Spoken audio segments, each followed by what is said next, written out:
לעילוי נשמת his beloved father, Eliezer ben Beracha Esther, בחיים Abraham Yehuda עליו השלום. יהי רצון that to the words of Torah learning, their neshamot have an aliyah in Gan Eden. Amen. Amen. Today, in honor of Perashah Mishpatim, I'd like to discuss, at least for a few minutes, a very fundamental requirement when it comes to the topic of marriage, because this is found in this week's Perashah. The Perashah tells us 3 obligations that must be done in life, in the relationship between husband and wife, from the Torah. Our Hachamim added 7 additional more. She'era, Kesuta, Onata, Lo Igra. So let's open quickly the Humash and see exactly the meaning of each and every one of these items. So the Pasuk says as follows. The Pasuk says quickly, Hinam in Kasef, you don't like that Pasuk, so I'm not going to speak about it. Right? She'irah, Kesutah, Be'onatah, Lo Ikra. Translation, it means literally food. She'irah means feeding. Kesutah means clothing, garments. Onatah means the private time, that basically means the marital relation between husband and wife. Let's go quickly to see if there is anything else to be added on this explanation, and then we're going to start talking about it. Rashi basically reinforces all these concepts, quoting the Gemara in Masechet Ketubot. Now let's read some of the Mefarshim on this particular pasuk, which I have it here. My book is the heavy-duty one. Therefore, every 3 pesukim could be 10 pages. Just bear with me a moment, because they are split by pesukim, not by chapters. So that makes it longer. Right in the beginning of the Perashah, right here, I found it. So the pasuk writes, it says, quoting also the Mechilta on Masechet Nezikin as well. So these are the 3 obligations that every husband, when they get married, does commit himself in the Ketuba. I'm not sure if when a person gets married, anyone was truly explained what's written in the Ketuba. But I do it, and I'm sure that many of the wonderful rabbis do it as well. In the Ketuba, most of the information there is about the husband to the wife. According to the Ketuba, the wife doesn't have to do anything. 0. I'm not kidding you. I know your wife is going to be happy with what I just said. Okay? 0. What? You're lucky that the microphone didn't pick up your words, because you speak low enough. Wait till your wife comes later on in the week for the class. She said, was that my husband talking? No, Chas v'shalom. He's a good listener. So the Ketuba, why? Let's give the background, and then I'll give you the Bar Torah that I said a few nights ago, connecting to this concept. Amen. We know the Gemara in Kiddushin, which is the volume of marriage. In the Talmud, there is a volume that deals with all marital matters. There is a volume that deals with all ketubot matters. And God forbid, there is another volume connected to the divorce aspect of life. So we're going to leave divorce out. We don't want to talk about it. Alhamdulillah. Baruch Hashem. But the tractate Gemara Kiddushin says, a husband marries his wife with 3 steps. One is called kesef. Kesef means money. What does it mean, money? Money, no, nothing to do with support. It has to do with the ring or the coin. Oh, okay. In some communities, they don't give the ring. They give actually a coin, b'matbea, a silver coin. Silver. Some communities give ring. Either one of them is halachically valid. Then you have shetar. Shetar means the ketuba, the document of marriage. And the third one is bi'ah, the mitzvah that a husband and wife fulfill, usually the first night of the wedding. These are the three requirements from the halacha. But I need to say the following, that for many generations, getting married wasn't so with a protocol like we have today. Today you have engagement. Today you have marriage license. Today you have hatan classes, kala classes, preparation for the wedding. Back then, going back many centuries back, most of the things that we do today didn't exist. You saw someone, you like that person, hopefully you spend one night together, she was your wife. But that was also a recipe for disaster. Why? Because many times there was really no chemistry between husband and wife. There was no really something in common, was only the physical aspect and no more. And therefore the Gemara writes, Rav Mangid man de mekadesh bebi'ah. There was a rabbi that if he became aware that someone in the community or in his town got married just by spending one night together, he will give public malkut. You know what malkut was? Malkut was the lashes. 39 of them. If the person's body was able to withstand that affliction. Now, mangid, there are two different levels of malkut. There are three malkuts, to be more honest. One is based on the transgression of biblical commandments. If there are witnesses and there is a warning, then the Bedin can activate a wake-up call to this person. Don't be afraid, it doesn't happen. But there was Malkut de Rabbanan, a person who, even though from the Torah there was no prohibition, but there was a rabbinical fence, so to speak, to protect the woman. The reason why Hachamim established these three protocols of Kesef, Shetar, and Bi'ah was to protect the women, to protect the wife. Because what happened if you saw somebody that you like, you spend one night together, and I apologize in advance to the young audience that is with us and to the female audience watching live. I don't usually talk like this, but I have to talk it quickly to the point so people understand. And the next morning you said, you know what? She's not for me. Yes, there's something? No. After. I'll give you a chance after I open the floor. The reason is because we're recording live. Give me 2 minutes, I'll open the floor. Or 5 minutes. So what happens now? You said, you know what? I think you're not for me. Guess what? She's no longer a betula. Mm-hmm.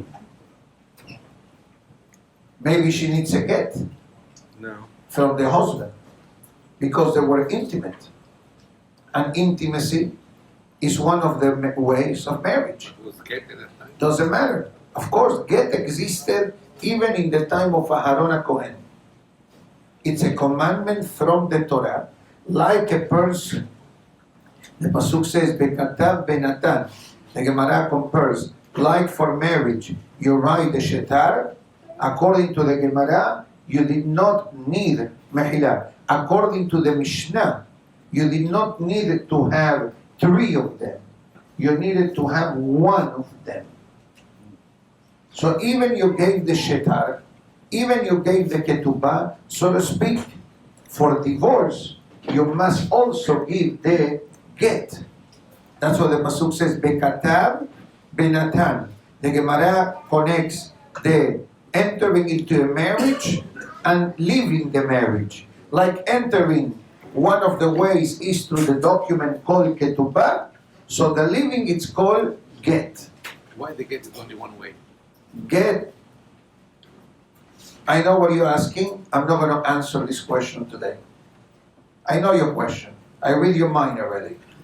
But if I'm going to start answering questions, sometimes it's good, sometimes it's not good for me. Because some answers, I must do the proper due diligence before I answer it in a public forum, like it's happening now. You sneeze, the entire world will hear you sneezing. You cough, the entire world will hear you coughing. I'm not bragging, but this is the power of technology today. We don't know who is watching. We do know that people, Rabbi Yosef, are watching it, live or deferred broadcast. Let's continue. So Rav and the Hachamim, when they saw that people were not treating the Jewish women properly by just being together and that's it, nothing else, they established Malkut de Rabbanan. The Hachamim added one more reason. Teach him a lesson. Teach the individual a lesson that marriage is not a joke. Marriage is not disposable. Although, regretfully, in our days, the statistics tell us that marriage is disposable. They tell you that you don't like it, don't worry. Get someone else.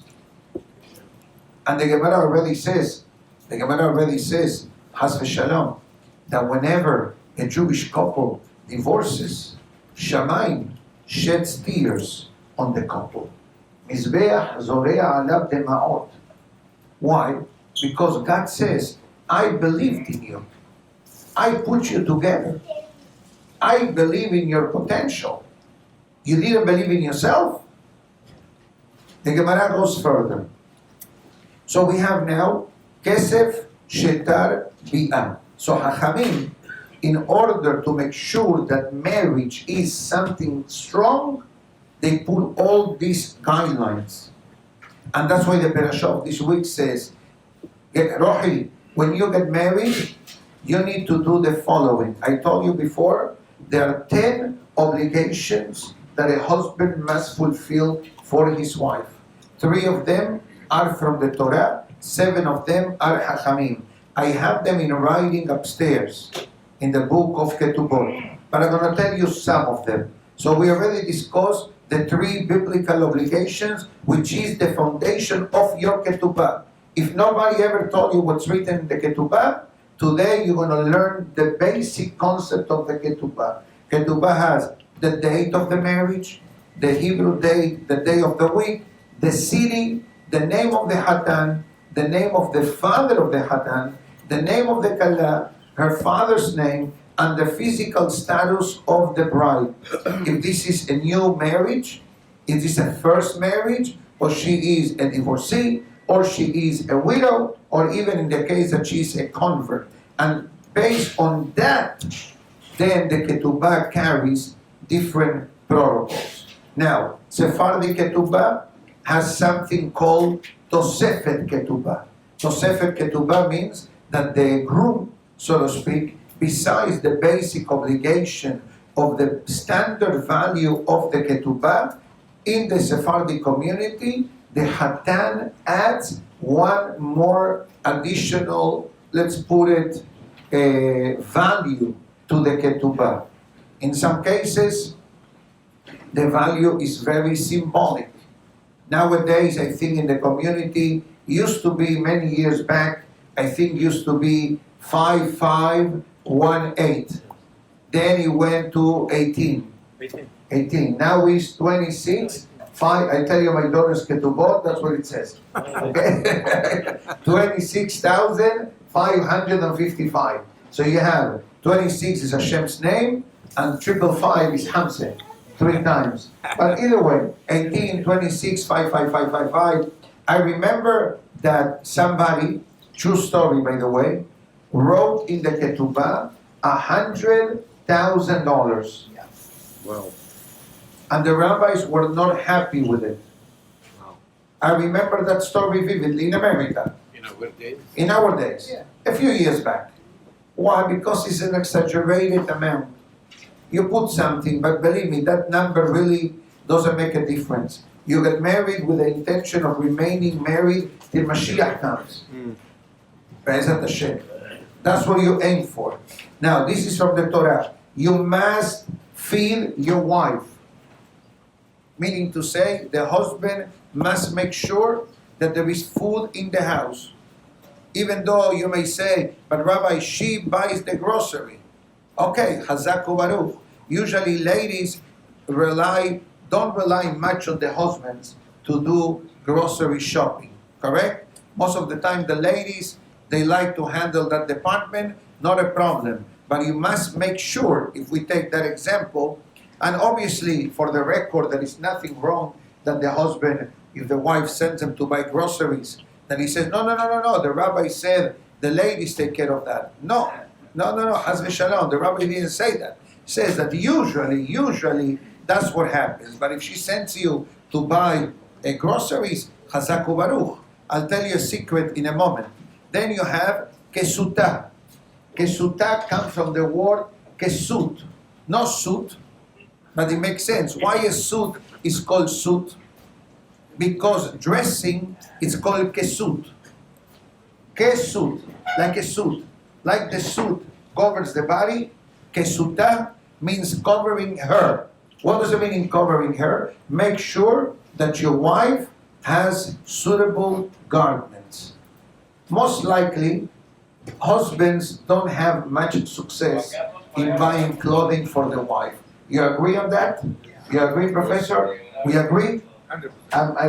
I don't feel lonely then. Baruch Hashem. So I see that we are all on the same boat. You know, you give your wife a ride to the store, you give her the money to buy, or you know what, give the credit, you give her $100, that's all you give me. So give the credit card. But Okay? No But- limit. Unlimited. Unlimited, right? Of course. Don't put limits. You know why? Because whatever you give to your wife is coming back to you. And Rabbi Moshe Cordovero says, in this word, kesuta, that when you dress your wife, and I repeat, dressing means you provide for her clothing, or you tell her, listen, the holidays are coming, go ahead, buy yourself something nice for the holiday. And again, something that a husband may say, oh, it looks good. Then she said, no, that's not a summer color. Have you heard of that? I need a winter color. I need a warm a material, so to speak. Whatever they tell you. It says Rabbi Moshe Cordovero that when you take care of the clothing department of your wife, you are dressing the Shekhinah. That's what he writes. He's like, you're dressing God. You can keep eating. I know you froze for a second, right? That's what it says. Another question is, how could it be? So obviously, what Rabbi Moshe Cordovero, he writes this in Tomer Devora towards the end. We learned this through the month of Elul, so you see my brain very clear. And it says that the essence of the wife in a husband and wife relationship, the wife, and if you see this in the Gana Shalom, the books of Shalom Bayit, what does it say? That the wife is, in a way, God's representative in your home. It's heavy. And many times when the wife says something to you, it's a direct message from God, and the book of Shalom Bayit calls her, the wife is God's mouthpiece. Speaker. Even if she God doesn't speaker, jump- right? She can jump off the balcony. Well, relax. I hope you're not in that level. I don't think you are, because you come to shul every day. I see you're healthy, clean, presentable, smiling. Means that you have a beautiful marriage, and keep it up. Baruch Hashem. Baruch Hashem, Baruch Hashem. Rabbi Yosef. But that's what it says. So it says, Rabbi Moshe Cordovero, that when you do something for your wife, you are enhancing automatically your Shalom Bayit. And if you enhance your Shalom Bayit, even, let me ask you a question. I know that ladies may be listening to this class, including my wife. So I apologize in advance if I say something out of line. How much does it take for a wife to sometimes speak in a strong way to the husband? Not much. Okay? Most of the people in the room said the same answer, including the speaker. Sometimes out of the blues, something happens, everything suddenly you hear a comment, etc. And now the husband listens and he has two options. Keep quiet. Hazako Baruch. Hazako Baruch. Keep quiet The best way. or fight back. The first thing. So obviously fighting back and answering back is a recipe for disaster. That's right. Because that's what the Yetzer Hara is waiting for this. The Yetzer Hara, what does he want? He wants to activate an unexisting mahloket. And I tell you one more thing that says in the books of Shalom Bayit. And it says that one of the biggest gifts of Hashem to the person is when there are a couple of hiccups in the home. When there are a couple of hiccups in the relationship between husband and wife is a sign of love from Hashem to the person. Now you may say, how come? That's good. Not only testing, Brings it closer if you overcome it. Hazako Baruch. Because if a situation of an argument happens outside of the home, we don't know the end of it. If it happens with a stranger, could have catastrophic consequences. If it happens with a third party outside of your home, maybe the lingering of the animosity or the argument can stay longer and longer. But if it happens in your home and the husband is smart enough of not answering back, the peace will be restored in no time. I know that what I just said and some of the things that I said may not be that easy to digest from the men's department, but this happens to be the parasha of the week. This happens to be part of the topic of today's class. Then it comes, so let's go back. So if the harmonious relationship between husband and wife keeps Hashem in your life, in your home, forget about for a moment your godly relationship outside of the home. Okay? Many people have a good relationship with God outside of the home. But what about your home? How is your godly relationship? So you know how do we measure your godly relationship? Depending on the peace and harmony in your home. It's heavy what I just said. Because somebody says, so Rabbi, you're telling me that because my wife and I are not in talking terms, I'm shaky in my godly relationship, according to what we're learning today, yes. So what's the solution? To minimize those type of hiccups at home.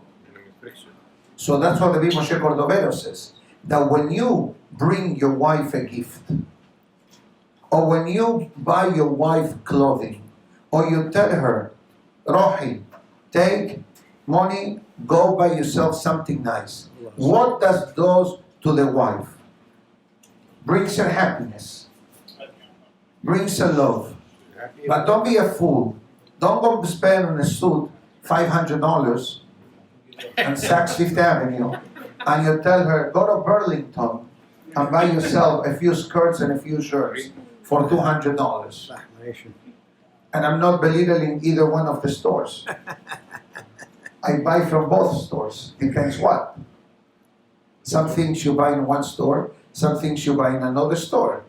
So whatever you do for you, you do for her. Never do less. Because doing less is going to activate the Yetzer Hara. So at the moment that you acted the way we're learning today, and she's happy, guess what? The Shekhinah, Hashem's presence, comes to your home. She's happy, Hashem is with you. And that's what Rabbi Moshe Cordovero says, that when you do something for your wife, especially in this aspect of today's parasha, it's like you're doing it for a Kadosh Baruch Hu. The third one, onata. Onata, it means the private time between husband and wife. But let's clarify. The private time, we're not referring to only the time of the mitzvah between husband and wife.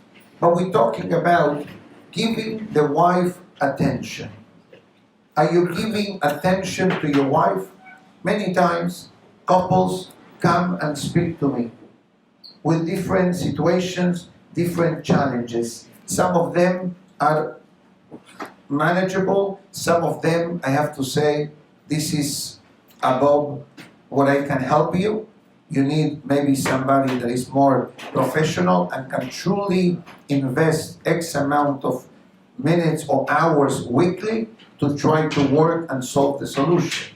But one of the common questions that I ask the couples is, do you go out by yourselves?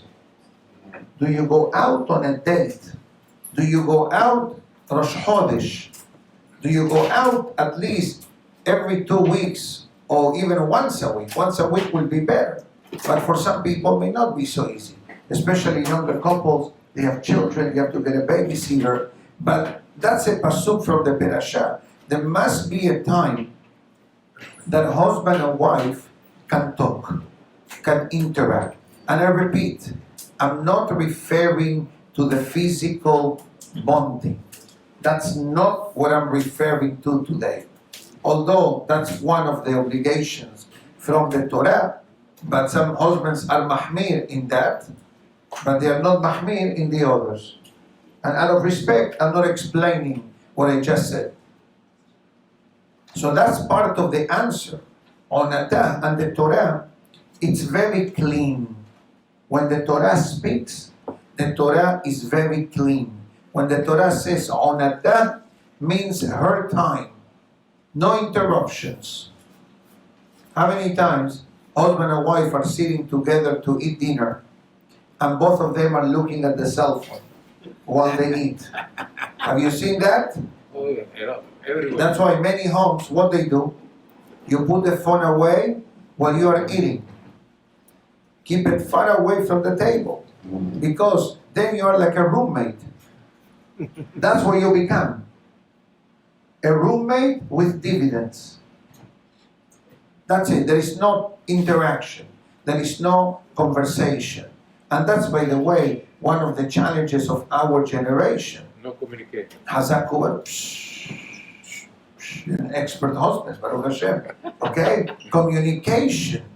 Communication in a marriage is key. How many times people tell me, Rabbi, my husband and wife don't communicate. So I asked them, what do you mean you don't communicate? Yeah, when we talk, we scream. And if we don't scream, we don't talk. I said, that's a problem. Do you have to scream every time? Or do you have to raise your voice? No, she pushes my buttons. And I ask her, you push his buttons? She says, Rabbi, I only push his buttons after he pushes my buttons. So it's crazy. So I said, the solution is stop pushing the buttons. They laughed. I said, you're right. But we can't control it sometimes. I understand that. Sometimes people have, each person, the Gemara writes, there are 3 basic differences between humans. The face, how they look, the sound of their voice, and their brain. Even though we all pray in the same synagogue, and we all have the same breakfast, and we all travel to this destination, Baruch Hashem, but each person is olam umlo'o. Each person is a different world. and being cool and looking elegant and handsome and wealthy doesn't mean that you are an ideal person. Sometimes a person may have a good taste in fashion, but anger or arrogance or a foul language, for example, could be part of their personality. So don't look at the external, because the external is, in English they say, looks are deceiving, right? And they tell you, don't judge a book by its cover. So when you see that a person has a nice home and a nice car and nice dress code, okay, that's only a cover. It says the true essence of the person is exactly what happens behind closed doors. If that department behind closed doors, we are in the right direction, in the right track, everything else will fall into place. And as I said the other day, many times people pursue external type of luxuries and how do I say this? And display of wealth and elegance because there is an emptiness inside. And that emptiness needs to be restored. And that's why the Pasuk says, She'era kesutah be'onata lo igra. From the rabbi's department, they added 7 more. I remember some of them. If the wife, God forbid, is not well, health-wise, it's the husband's obligation to make sure that she's healthy. If, God forbid, the wife is kidnapped, yes, you have to redeem your wife. You cannot tell them, keep it. Like the movie. I know. Haz v'shalom. It's one of the obligations. The husband must rescue her. The husband must do what he can to heal her. God forbid, I hope that never happens, but one of them is if she leaves the world before him, he is responsible for her final rest. You cannot delegate it to somebody else. It's the husband's one of the 7 rabbinical obligations. What else? If she passes away before her, he needs to create a situation that she will be taken care of after he leaves the world. You cannot, and the children, by the way, cannot say to the mother, you know what? Honeymoon period is over. Leave the house, move to an efficiency. You're one person only, you don't need more than that. Unacceptable. The husband must, believe me, I had 2 cases like this a few weeks ago. But Baruch Hashem, the family listened and thank God. But I remember that case vividly, very sad. And that's one of the obligations. That even when the husband writes the last will and he leaves stuff for the children, the one that takes priority to be taken care of, similar to the way that she was, like the time that she was married to her husband, that is also one of the requirements that must be met. I think we covered 5 of them. I'm missing 2. Very nether, if I'll find the book tonight, I'll tell it to you. Very nether, tomorrow. Now, with all this being said, let's go back. Rabbi, you were going to tell us the sequence before. Which sequel? You said, I'll tell you a secret later. Which type of secret? You On what topic was it? Shopping, food shopping. On the shopping. Yeah, A secret. you go for shopping. I go for shopping, not often. I only go when I'm being asked or when I know that there is a need. Usually my wife, she handles that, not because I don't want, but because she enjoys doing it. But if she, like, remember what Tomer Devora said, that when you bring garments or clothing, or you give your wife money for clothing, it's like you're doing it directly for Hashem.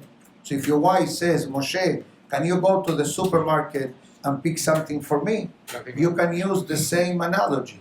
Nothing. No, and he said, but some husband says, you know what? No, I'm too busy, I can't.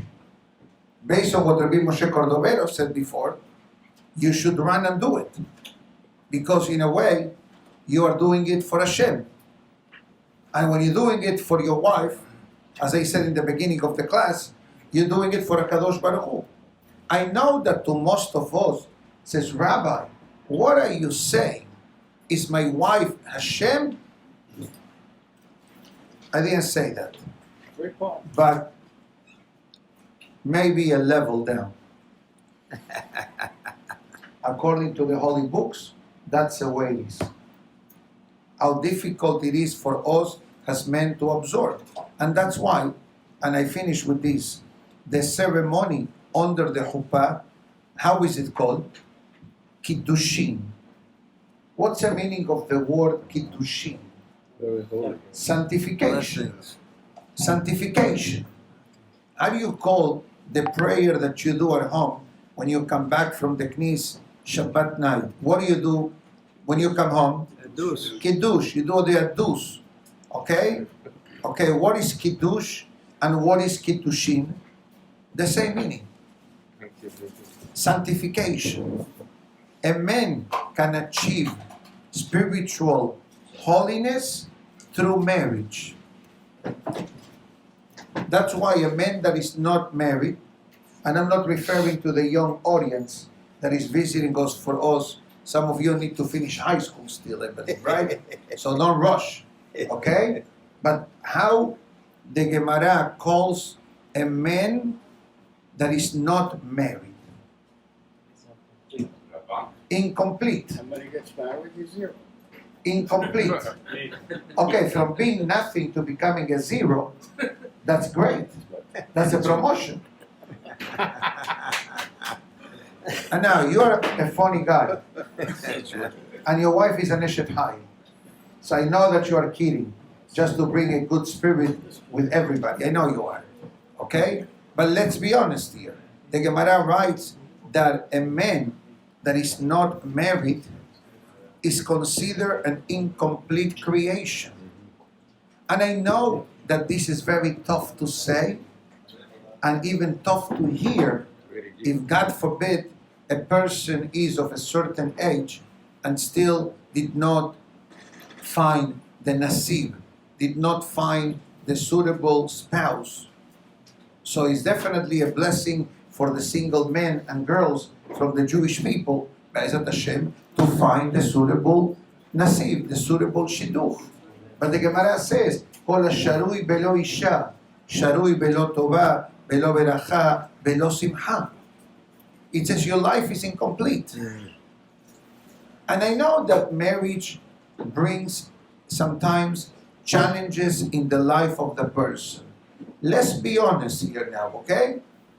We all have throughout our life challenges in our marriage, especially the first year of marriage.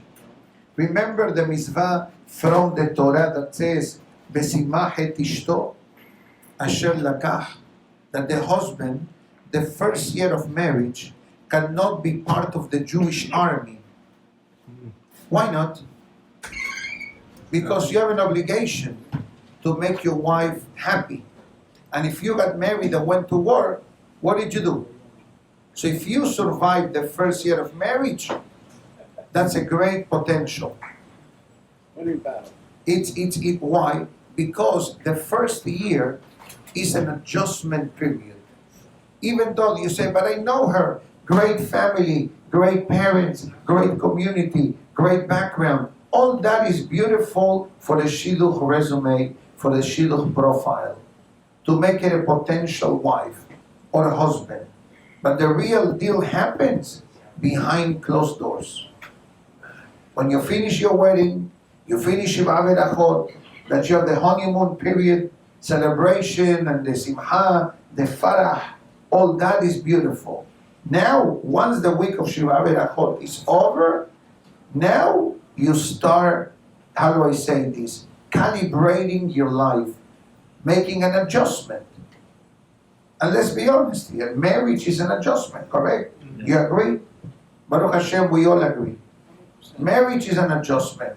In the Shiva Berachot, one of the towards the end of the Shiva Berachot, we say Ahava ve'ahva shalom ve're'ud.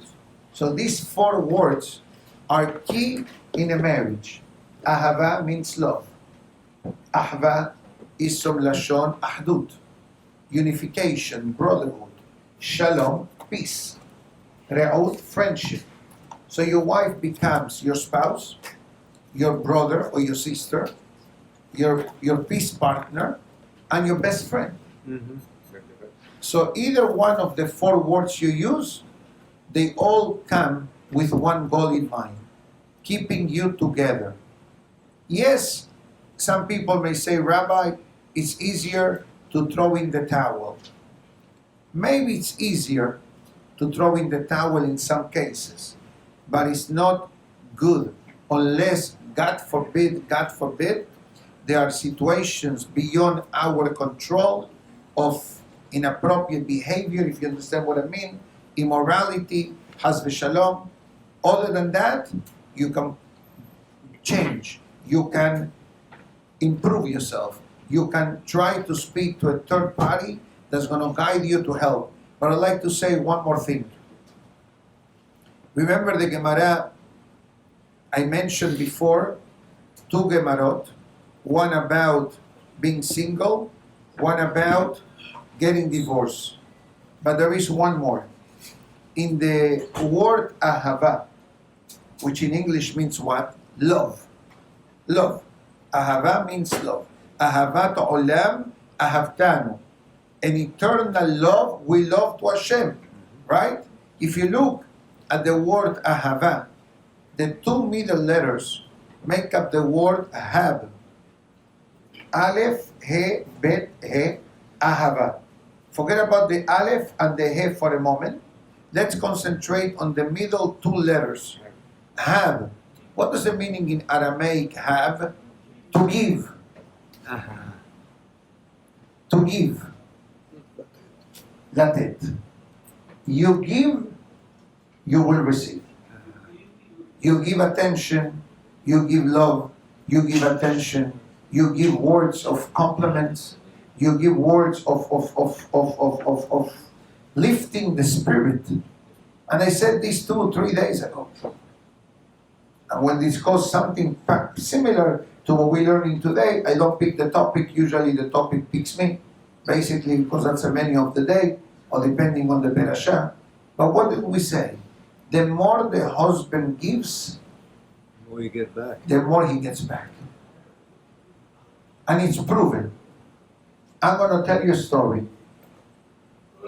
I don't believe it's a true story. I hope it's not true. But the source, it's reliable.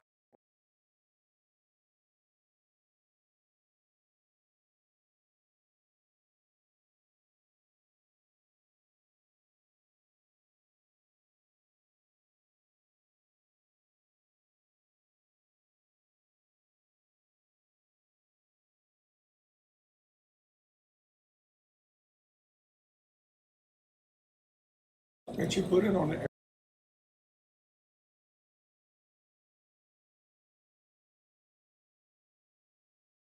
airplane? I did, but somehow, it's not an airplane. I put it in do not disturb. I needed to have it running for the uploading, but doesn't matter.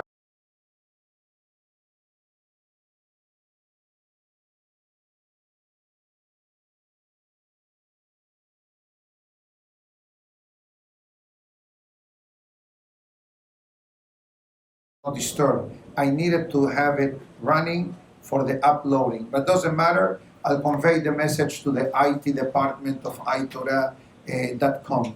But I tell you, basically, what happened. I heard this from a wonderful rabbi that a member of the community wrote $1 million in the Ketuba for his wife. Unheard of. $1 million.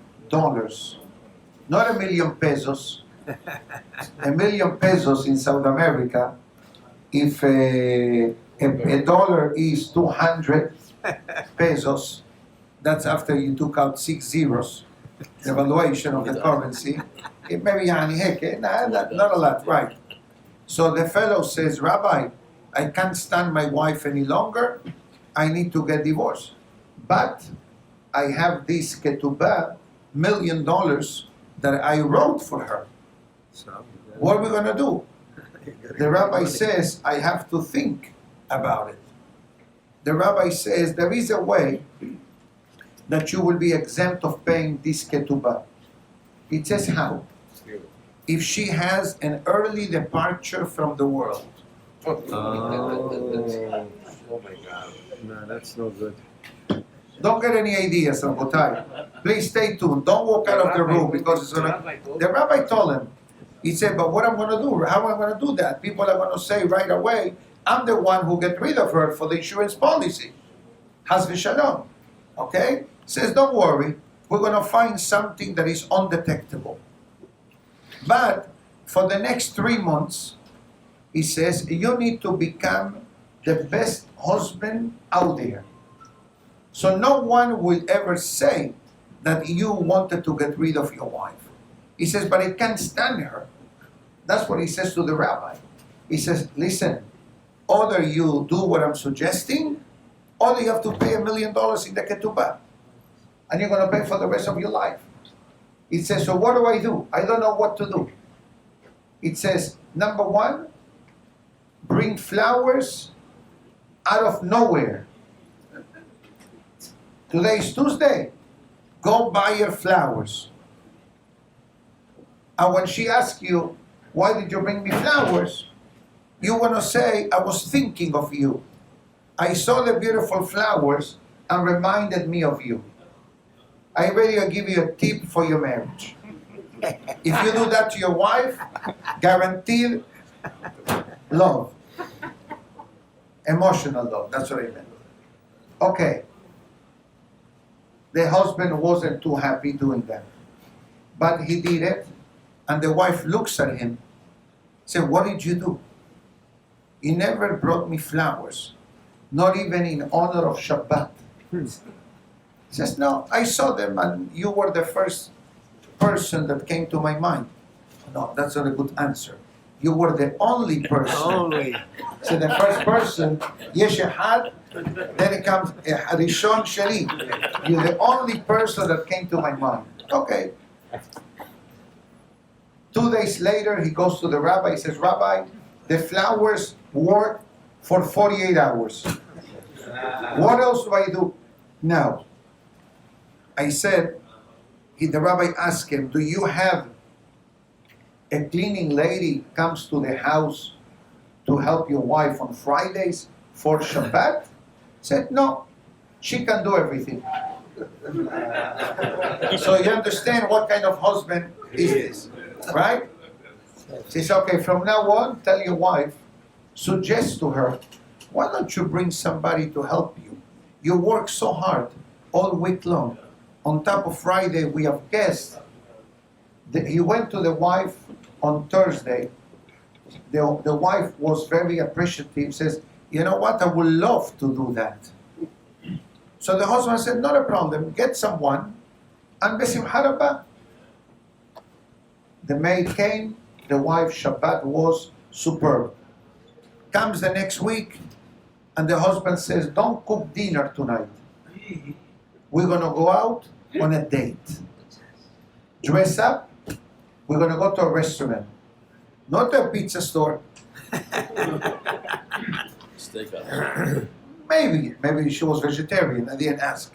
Okay? They go to the restaurant. She was mamash in Gan Eden. She felt like the Kala in the Shiv'a Berachot. And as the weeks were going by, the marriage was automatically more beautiful, close, good relationship. At the end of the 3 months, the rabbi comes to the husband and he says, I think you did enough good behavior. I'm going to tell you what to do. so your wife can be removed from the world. True. It sounds like a movie, right? So the husband says, Rabbi, I changed my mind. I love my wife. She's the best thing that ever happened to me. I don't want to hear of getting rid of her. Close my file in the Bedin. I don't want to get divorced. I'm willing to give my life for her life. So the rabbi says, I'm very happy that you feel this way. And I want you to know, he says, the rabbi to this fellow, God forbid that I had in mind to assist you in how to run away from this situation. But the way you were behaving and the way you were talking, it told me that you may be the main reason why your marriage is a disaster. And that's why in the first beracha on the Shiv'a berachot we say, in the beracha haruna, the seventh beracha, but the first word says, ahava of have. If you give, you give in marriage, you will get guaranteed return. And giving, let's clarify, doesn't mean necessarily money all the time. Attention, love, words, communication, zero criticism. We discussed this the other day, remember? The dangers of criticism in life, but especially in a marriage. How it brings down the spirit of the person. Remember yesterday, towards the end of the class, we discussed depression. That was the topic we discussed yesterday.